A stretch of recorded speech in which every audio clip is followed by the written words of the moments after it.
আসসালামু আলাইকুম। আপনার যদি টিন সার্টিফিকেট থাকে 2025 সালের নতুন নিয়ম অনুযায়ী আপনাকে বাধ্যতামূলক রিটার্ন জমা দিতে হবে। ইনকাম ট্যাক্স অফিস 2025 সালের নতুন নোটিশ অনুযায়ী এখন থেকে আপনি আর জিরো রিটার্ন সাবমিট করতে পারবেন না এবং আপনার সম্পত্তির কোনো তথ্য গোপন করতে পারবেন না। যদি জিরো রিটার্ন সাবমিট করেন অথবা আপনার সম্পত্তির তথ্য গোপন করেন, আপনার সর্বোচ্চ 5 বছরের জেল এবং জরিমানা হতে পারে। মূলত এর আগে আমরা যখন জিরো রিটার্ন সাবমিট করেছি সেখানে আমাদের আয় জিরো দেখানো হয়েছে এবং ব্যয় জিরো দেখিয়েছি। মূলত আমরা যে একটা মানুষ বেঁচে আছি, প্রত্যেকটা মানুষের কিন্তু কোনো না কোনোভাবে ইনকাম আছে এবং আমরা খরচ করে কিন্তু বেঁচে আছি। সো ইনকাম ট্যাক্স অফিস চাচ্ছে আমরা যে ইনকাম করি, কোন সোর্স থেকে ইনকাম করি, কত টাকা ইনকাম করি, এই তথ্যটা তাদের কাছে পাঠানোর জন্য। সো এই ভিডিওতে আমি দেখাবো যেভাবে আপনার যদি ইনকাম থাকে, বাৎসরিক কত টাকা ইনকাম করেন, সেই টাকা দেখানোর পরেও আপনি যেভাবে জিরো রিটার্ন সাবমিট করতে পারেন, অর্থাৎ আপনাকে কোনো ট্যাক্স পরিশোধ করতে হবে না, আপনি রিটার্ন সাবমিট করতে পারবেন।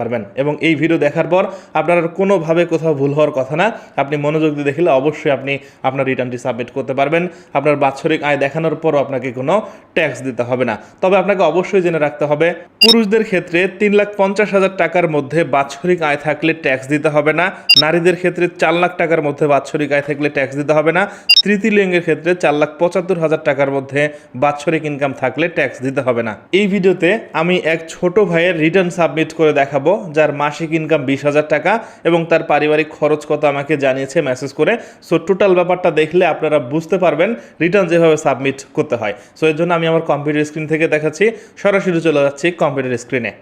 অল রাইট, প্রথমেই আপনার কম্পিউটার থেকে যে কোনো একটি ব্রাউজার ওপেন করবেন। এবার গুগলে এসে সার্চ করবেন ই রিটার্ন। তাহলে ই রিটার্নের যে অফিসিয়াল সাইট etaxnbr.gov.bd, এই সাইটটি পাবেন। সিম্পলি এই সাইটে প্রবেশ করবেন। প্রবেশ করার পর দেখতে পাচ্ছেন জাতীয় রাজস্ব বোর্ড বাংলাদেশ, এখানে ট্যাক্স জমা দেওয়া যাবে। ই রিটার্ন এখানে ক্লিক করবেন। প্রথমেই দেখতে পাচ্ছেন আই এম অলরেডি রেজিস্টার্ড, আপনি যদি আগে অ্যাকাউন্ট খুলে থাকেন এখানে ক্লিক করবেন, আর অ্যাকাউন্ট না খুললে আই এম নট রেজিস্টার্ড এখানে ক্লিক করবেন। সো প্রথমে দেখেন এখানে একটি পপ আপ চলে আসছে, আপনার এনআইডি কার্ড দিয়ে রেজিস্ট্রেশন করা এমন একটি সিম কার্ড দিয়ে এখানে অ্যাকাউন্ট খুলতে হবে। সো এখান থেকে আমি ওকে করে দিচ্ছি। এবার ডান পাশে দেখেন প্রথমেই আমাদের যে টিন নাম্বারটি আছে সেই টিন নাম্বারটি দিব। এবার এখানে আমার এনআইডি কার্ড দিয়ে যে ভেরিফাই করার নাম্বার আছে সেই নাম্বার দিব। দেওয়ার পর এই যে ক্যাপচারটি আছে এই ক্যাপচারটি পূরণ করব এবং নিচের দিকে ভেরিফাই যে অপশনটি আছে এখানে ক্লিক করব। ক্লিক করার পর দেখেন ফোনের মধ্যে একটি কোড চলে গেছে, সেই কোডটি দিব। এবার এখানে পাসওয়ার্ড সেট করতে হবে। সো পাসওয়ার্ড সেট করার সময় অবশ্যই ক্যাপিটাল লেটার, স্মল লেটার, সংখ্যা বা বিশেষ কোনো স্যাম্পল ইউজ করব, যেন এই ডান পাশের যে অপশনগুলো আছে এগুলা একদম সবুজ হয়ে যায়। এবার নিচের দিক থেকে রিটাইপ পাসওয়ার্ড দিয়ে দিচ্ছি। এবার এখান থেকে সাবমিটে ক্লিক করব এবং ক্লিক করার সাথে সাথে দেখতে পাচ্ছেন এখানে সাকসেসফুল চলে আসছে, মানে অ্যাকাউন্ট খোলা হয়ে গেছে। এবার এখান থেকে সাইন ইন যে অপশনটি আছে এখানে ক্লিক করব। এবার এখানে আমরা যে অ্যাকাউন্ট খুললাম সেখানে লগ ইন করবো। তো এখানে টিন নাম্বারটি দিচ্ছি, এরপর যে পাসওয়ার্ড দিয়ে অ্যাকাউন্ট খুলেছি সেই পাসওয়ার্ডটি দিব। এরপর এই যে ডান পাশের যে ক্যাপচারটি আছে এই ক্যাপচারটি পূরণ করে এখান থেকে সাইন ইনে ক্লিক করব এবং ক্লিক করার সাথে সাথে দেখতে পাচ্ছেন এখানে লগ ইন হয়ে গেছে এবং ডান পাশে সবার উপরে প্রোফাইল দেখা যাবে, নাম দেখা যাবে। এর বাম পাশে দেখেন নতুন আপডেটের কারণে এখানে অ্যাসেসমেন্ট ইয়ার দেখা যাবে। এই বক্সে ক্লিক করে আপনি যদি বিগত সালের ট্যাক্স দিতে চান সেটিও দিতে পারবেন। সো আমি 25-26 দিব, এটি সিলেক্ট করব। বাম পাশে দেখেন এখানে রেগুলার ই রিটার্ন অপশন আছে, এখানে ক্লিক করব। সো এই পেজটা আপনাকে ভালো করে বুঝতে হবে। যদি আপনি একবার বুঝতে পারেন তাহলে আপনি প্রতিবারই যে কোনো সময় ট্যাক্সের রিটার্ন সাবমিট করতে পারবেন। আমি আপনাদের সহজে দেখাচ্ছি। প্রথমে দেখেন অ্যাসেসমেন্ট ইনফরমেশন, রিটার্ন স্কিমস, এখানে সেলফ থাকবে। অ্যাসেসমেন্ট ইয়ার, আপনি যে সালে দিবেন সেই সাল দেখা যাবে। কত তারিখ থেকে কত তারিখে রিটার্ন সাবমিট করবেন সেটি দেখা যাবে। নিচের দিকে রেসিডেন্সিয়াল অ্যাড্রেস, আপনি যদি বাংলাদেশি হন তাহলে রেসিডেন্ট হবে, যদি অন্য দেশে থাকেন তাহলে নন রেসিডেন্ট দিবেন। Tax এক্সাম্পটেড income, any income which is fully এক্সাম্পটেড from tax, এই ব্যাপারটা একটু সহজ করে দেই। আপনার যদি কোনো করমুক্ত আয় থাকে সেটা এখান থেকে আপনি ইয়েস করে দেখাতে পারেন। সো আমি স্ক্রিনে একটা চার্ট দেখাচ্ছি বাংলাদেশে যে করমুক্ত আয়গুলো আছে। সো এরকম যদি কোনো আয় থাকে সেটি আপনি দেখাতে পারেন। এবার ডান পাশে দেখেন head of income. So any taxable income in the year, এটি হচ্ছে মেন বিষয়। মূলত এখন যে নতুন আপডেট দিয়েছে বা এনবিআর যে নতুন নোটিশ দিয়েছে, সবাইকে এখন ট্যাক্সের জন্য রিটার্ন সাবমিট করতে হবে এবং আপনার ইনকাম যত হয় সেটি দেখাতে হবে। এখন এখানে নো সিলেক্ট করার কোনো অপশন নেই। আমি যার জন্য এই ট্যাক্স রিটার্নটি সাবমিট করব তার মাসিক ইনকাম 20,000 টাকা এবং সে প্রাইভেট কোম্পানিতে জব করে, সেই প্রসেসিংটা দেখলে আপনারাও বুঝতে পারবেন। ওকে, যেহেতু সে ইনকাম করে সেহেতু এখান থেকে ইয়েস করে দিচ্ছি। এরপর দেখেন প্রথম যে অপশনটি আছে ইনকাম ফর এমপ্লয়মেন্ট এটি টিক চিহ্ন দিব। এরপর বাকি যে অপশনগুলো আছে যেমন ইনকাম ফর রেন্ট এটা তার নাই, তারপর এগ্রিকালচার থেকে ইনকাম নাই, বিজনেস থেকে ইনকাম নাই, ইভেন এখানে যে অপশনগুলো আছে তার আর কোনো ইনকাম সোর্স নাই। ওকে, সো এবার এখান থেকে সেভ অ্যান্ড কন্টিনিউ এখানে ক্লিক করি। এবার দেখেন এডিশনাল ইনফরমেশন দিতে হবে। প্রথমেই আমরা এখান থেকে এরিয়া সিলেক্ট করব, যে এরিয়া থেকে ইনকাম হয়। ঢাকায় থাকলে ঢাকা দিবেন, চট্টগ্রাম থাকলে চট্টগ্রাম, যদি এর বাইরে থাকে তাহলে এনি আদার্স এরিয়া এখানে সিলেক্ট করবেন। এরপর দেখেন ট্যাক্স রেটেবল, যদিও তার কোনো ইনভেস্টমেন্ট নাই, এখান থেকে নোতে ক্লিক করতেছি, নিচেরটা অটোমেটিক নই থাকবে। এবার ডান পাশে দেখেন IT 10 বিট রিকোয়ারমেন্ট, এটিও খুব গুরুত্বপূর্ণ। এই পেজটা একটু বোঝার চেষ্টা করেন। প্রথমেই দেখেন গ্লোস ওয়েলথ ওভার 50 লাখ, মানে আপনার যদি 50 লাখের ওপর দিয়ে সম্পত্তি বা প্রপার্টিস থাকে সেটি এখান থেকে দেখাতে পারবেন ইয়েস করে দিয়ে, আর না থাকলে নো দিবেন। ওন মোটরকার নাই, তারপর প্রপার্টি নাই, কোম্পানি নাই, তারপর সিটি কর্পোরেশনের মধ্যে তার কোনো প্রপার্টিস আছে কিনা নাই। এরপর দেখেন IT 10B it not mandatory still want to be submit, এটি হচ্ছে ম্যান্ডেটরি নয়, তারপর আপনি যদি চান সাবমিট করতে পারেন। এর মানে হচ্ছে জীবিকা নির্বাহ করার জন্য প্রত্যেকটা মানুষের কিছু না কিছু খরচ হয়, সেই খরচটা আমরা এখান থেকে ইয়েস করে দিয়ে দেখাতে পারবো, অথবা এখানে নো করে আমরা টোটাল অ্যামাউন্টটা লিখে দিয়েও দেখাতে পারবো। সো আমার মনে হয় আপনি যদি ইয়েস করে দেন তাহলে আপনি ভেঙে ভেঙে দেখাতে পারবেন আপনার যে পরিমাণ খরচ হয়, তখন আপনার ব্যাপারটা একদম সহজ এবং ক্লিয়ার হয়ে যাবে। সো এখান থেকে আমি ইয়েস করে দিচ্ছি। এবার দেখেন ইনকাম ডিটেলস দিতে হবে। নিচের দিকে যে এমপ্লয়মেন্ট টাইপ বক্স এখানে ক্লিক করব, ক্লিক করে প্রাইভেট জব যেহেতু প্রাইভেট সিলেক্ট করে দিচ্ছি, সে নেম অফ দ্য এমপ্লয়ার এখানে নাম লিখে দিতে হবে।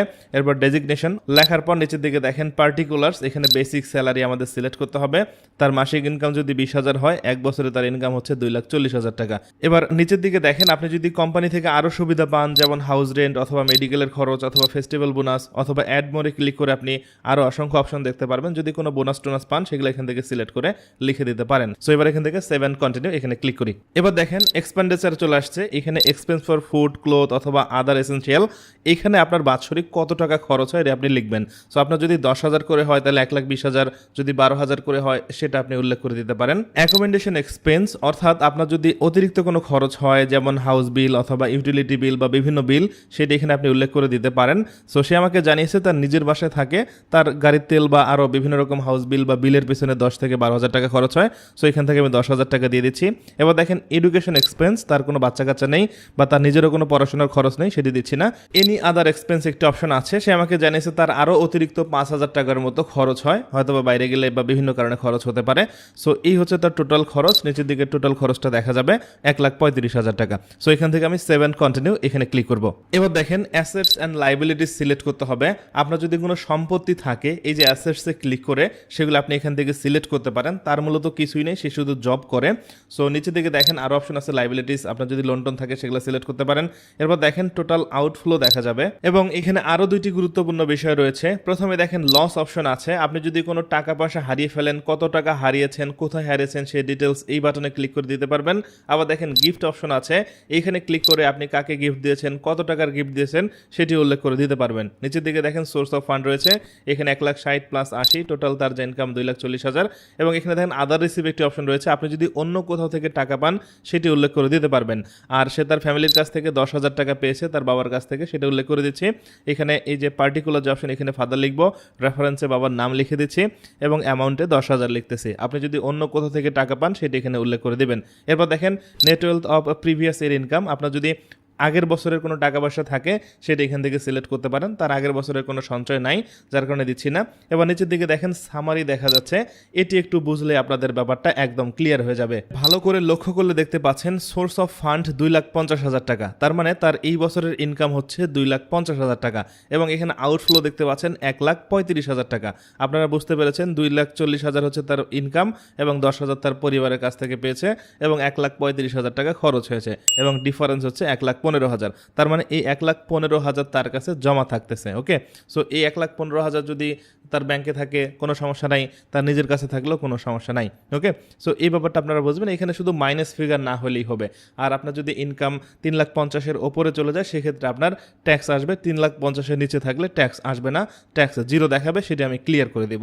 ওকে, এবার এখান থেকে সেভ অ্যান্ড কন্টিনিউ এখানে ক্লিক করি। এবার দেখেন ট্যাক্স অ্যান্ড পেমেন্ট অপশন চলে আসছে, এই পেজের মধ্যে আমরা দেখতে পারবো কোথায় কত টাকা খরচ হচ্ছে তার টোটাল সামারি এবং আমাদের ট্যাক্স দিতে হবে কিনা। নিচের দিকে আসলে দেখতে পাচ্ছেন এখানে পেয়েবল ট্যাক্স যে অপশনটি আছে এটি কিন্তু 00 দেখাচ্ছে এবং পে নাওয়ের যে বাটন এটি কিন্তু দেখা যাচ্ছে না। তার মানে আমাকে ট্যাক্স দিতে হচ্ছে না। আমার যে পরিমাণ সম্পত্তি বা যে পরিমাণ টাকা পয়সা আমি ইনকাম করি কোথা থেকে পেয়েছি সেটি দেখানোর পরও আমি 0 রিটার্ন দিতে পারছি। ওকে, সো এবার এখান থেকে প্রসেস টু অনলাইন রিটার্ন এখানে ক্লিক করব। এবার দেখেন এখানে টোটাল সামারি চলে আসছে, আমি যে অ্যাকাউন্ট খুলেছিলাম সেই অ্যাকাউন্টের ইনফরমেশন সহ এবং আমি কোথায় কত টাকা খরচ করেছি, কত টাকা ইনকাম হয়েছে সব ডিটেলস দেখা যাবে।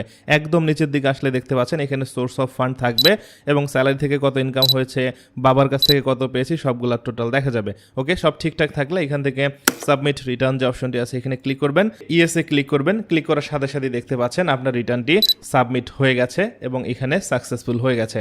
এবং এখানে রেফারেন্স নাম্বার দেখতে পারবেন। আপনার যদি অ্যাকনোলেজমেন্ট স্লিপটার দরকার হয় বা রসিদের দরকার হয়, নিচের দিক থেকে অ্যাকনোলেজমেন্ট রিসিপ্ট যে অপশনটি আছে এখানে ক্লিক করবেন, তাহলে আপনার ট্যাক্সের যে টোটাল ডিটেল সেটি চলে আসবে। ট্যাক্সের সার্টিফিকেটটি দেখতে পারবেন যে রিটার্ন দিয়েছেন এবং এখানে আপনার টোটাল ইনকাম কত হয়েছে 1,60,000 টাকা।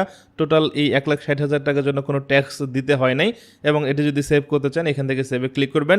এবার এখান থেকে পিডিএফ সিলেক্ট করে আপনার কম্পিউটারে সেভ করে নিতে পারবেন বা প্রিন্ট করে আপনার যে কোনো কাজে ব্যবহার করতে পারবেন।